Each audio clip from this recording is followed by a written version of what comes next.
छोटे आ से अनार, बड़े आ से आम, छोटी ई से इमली, बड़ी ई से ईख, छोटे ऊ से उल्लू, बड़ी ऊ से ऊन, री से ऋषि, छोटी ए से एड़ी, बड़ी ए से ऐनक, छोटी ओ से ओखली, बड़ी ओ से औरत, छोटी अंग से अंगूर, बड़ी अंग खाली।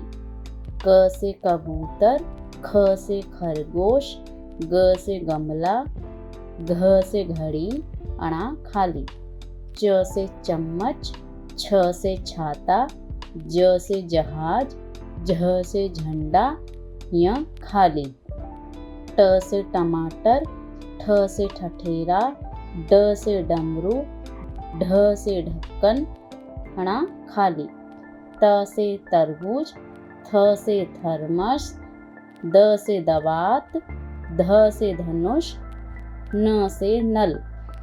प से पतंग, फ से फल, ब से बकरी, भ से भालू, म से मछली, य से यज्ञ, र से रथ, ल से लट्टू, व से वक, श से शलजम, श षटकोर, स से सपेरा, ह से हल, श क्षत्रिय, त्र से त्रिशूल, ज्ञ से ज्ञानी।